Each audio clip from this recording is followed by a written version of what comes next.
Some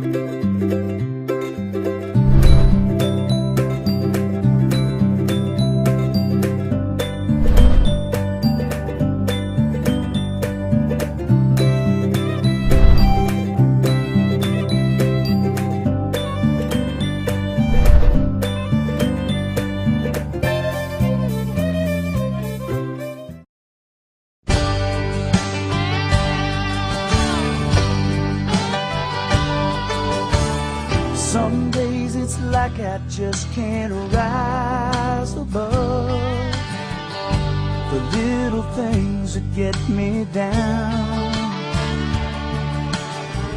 Money's tight, bills are late, working 14-hour days. Hard to pick myself up off the ground. Anytime I'm feeling blue, need a change of altitude, I only have to think of you and me. Everything becomes so clear, high above the stratosphere, flying without any fear. I reach for heaven, it's just a kiss away. Quiere algo así también, por eso son 4 temas que nos llevan a algo importante, que es la santidad. La santidad en la vida del hombre, hermanos, no son apariencias, es la realidad espiritual de cada persona. Oiga lo que le estoy diciendo, santidad es la realidad espiritual de cada persona, ¿sí? Si tú buscas a Dios, la Biblia dice que te santificas conforme lo buscas. ¿Cuánto dicen gloria a Dios, hermanos? ¿Sí? Si no lo buscas, lógicamente que no vas a encontrar la santidad fuera de Dios. Tiene que ser buscando de Dios. ¿Cuánto dicen gloria a Dios, hermano? Así que, para mí hay un libro que habla muy bien de esto. Capítulo 4 de Efesios. Antes de entrar a otra parte del tema de pureza, vamos todos al libro de Efesios, capítulo 4. Este pasaje, este capítulo completo, téngalo muy en cuenta en su hogar. Léalo, reléalo, trate de entenderlo. Efesios capítulo 4, todo el capítulo.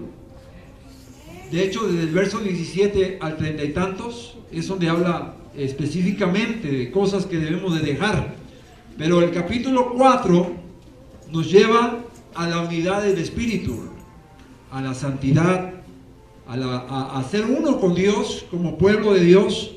¿Ya estamos todos en Efesios capítulo 4? A ver, ¿cuántos ya están? A ver su Biblia, ¿cuántos están en su Biblia, hermano? Levanta su Biblia. ¿Con tu Biblia? A ver, tablets, PC, iPhone, iPod, iPad, no sé qué más hay, iPod, iPad, Android, laptop, saque lo que tenga, pero saque algo. ¿Cuánto dicen gloria a Dios, hermano? Mire, hablando de pureza, ya conéctese al mensaje, hermano, voy a hacer bien rápido. El capítulo 4 de Efesios nos describe, hermanos, la vida de un creyente o la vida de la iglesia como creyentes. Así que vamos a ver, voy a leerlo y me voy a detener algunos puntos, ¿verdad? Vamos a leer la palabra de Dios. El día martes le di la introducción de lo que es el término pureza, ¿verdad? Nomás como recordatorio, ¿verdad? En el tiempo de Jesús, los fariseos estaban viviendo en el tiempo de Jesús. Los fariseos vivían bajo las reglas de la ley de Moisés, o las leyes mosaicas, ¿verdad? Las leyes de la purificación, pero era limpieza, algo externo, algo físico. Ellos se limpiaban las manos, se lavaban las manos antes de hacer los ritos ceremoniales, se lavaban los pies, hacían diferentes tipos de cosas, pero todos eran físicos. Llega Jesús y les dice, está bien que hagan eso, pero se están olvidando de algo importante, la parte moral. ¿Cuántos dicen amén, hermanos? Entonces, lo que Jesús les dijo a los fariseos, no solamente se hagan religiosos haciendo ritos, sino conecten la parte moral con lo espiritual. Y una vez que hagan eso así, entonces podemos decir, hermanos, que somos seres creyentes que buscamos a Dios de corazón. ¿Cuántos dicen amén, hermano? ¿Sí? Cuando solamente nos vamos por la parte de los ritos, de ceremonias, de cosas que podemos hacer tratando de lograr alcanzar algo de Dios o hacernos un poco espirituales, nos podemos hacer religiosos. Podemos pensar que somos santos para Dios y descuidamos la parte ¿qué? Moral. La moralidad es importante, muchachos. ¿Cómo vivimos? ¿Cómo nos movemos? ¿Cómo actuamos? ¿Cómo nos comportamos como creyentes en el mundo? Esa es la parte moral. Y cuando tú conectas lo que tú eres con lo que haces para Dios, eso te vuelve una persona espiritual, eso te forma como creyente verdadero. ¿Cuántos dicen amén, hermano? ¿Sí? O sea, tú no puedes tener una vida espiritual con Dios y en el mundo hacer lo que quieres. ¿Estamos de acuerdo? ¿Sí estamos de acuerdo en eso, hermanos? O usted tiene una vida espiritual con Dios y hace lo que quiera allá afuera. No, ¿verdad? Tiene que conectar las dos cosas. Lo moral con lo espiritual. Y cuando tú conectas las dos cosas, cuando te preocupas tanto por lo espiritual, estoy creciendo, estoy buscando de Dios, estoy orando, estoy ayunando, estoy alabando a Dios, me gozo, me congrego, recibo, predico, testifico, hago esto, hago aquello. Esa es la parte espiritual. Pero cuando esta parte la conectas, ¿verdad? Voy al mundo, voy al trabajo, me comporto, soy un creyente no solamente en la iglesia, también fuera de la iglesia. Me llevo bien con la gente, trato de congeniar con las personas, en el trabajo, ¿verdad? Ese tipo de cosas, hermano, cuando la conectas con lo espiritual, entonces Dios te ve, como decía Jesús, puro, pureza. Diga conmigo, pureza. Estás conectando la parte moral con la parte espiritual. O sea, nunca la separen. Los fariseos lo hacían.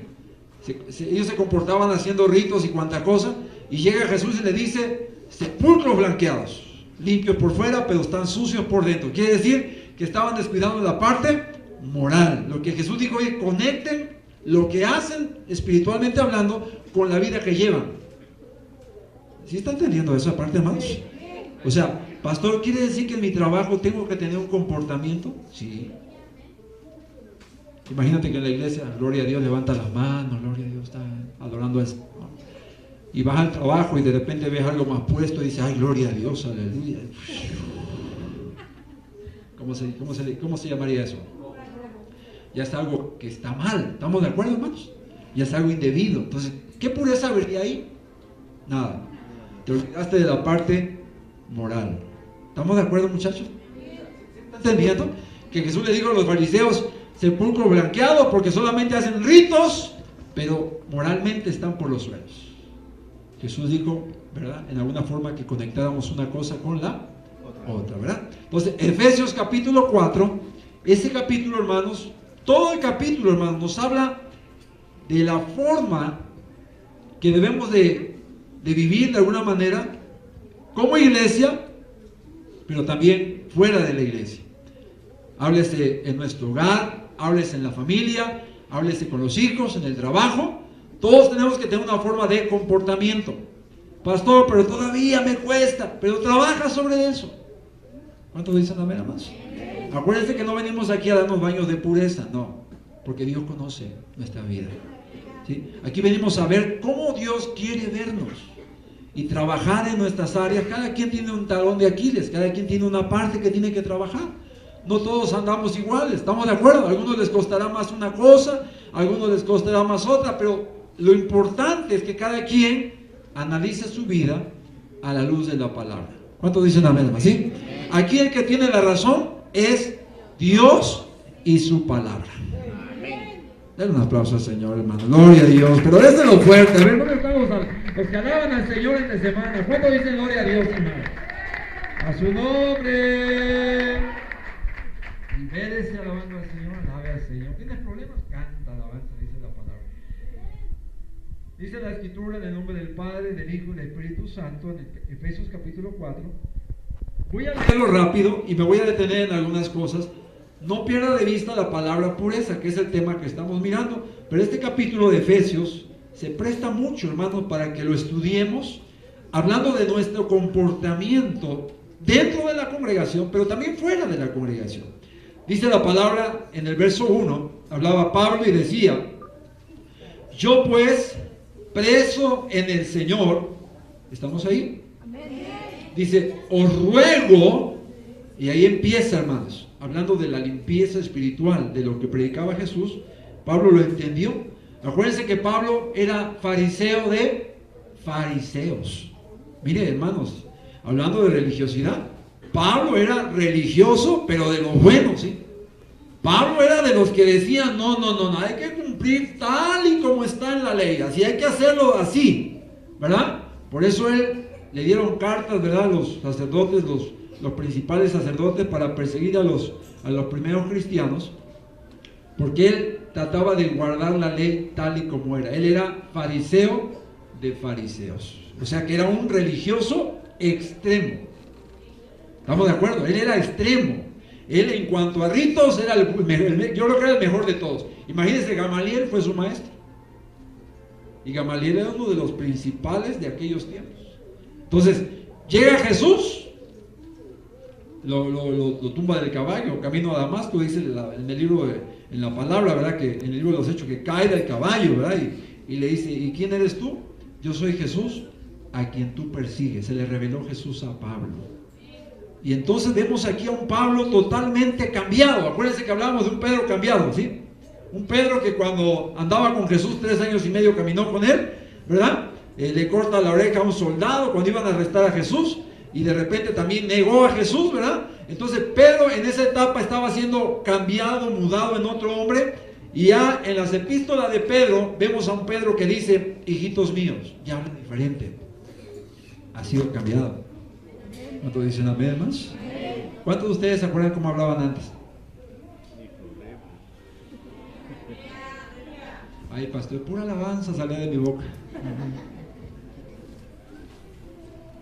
La verdad es que salían cosas feas. Aquí vamos a ver un Pablo espiritual. Un Pablo que había entendido que no solamente era hacer ritos, sino había que conectar la vida personal con lo que hacemos para Dios. Y aquí está.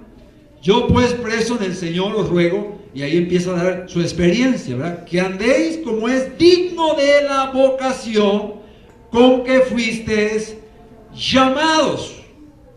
Ahí empieza a decir, quiero que andes como debes de andar. Se lo estoy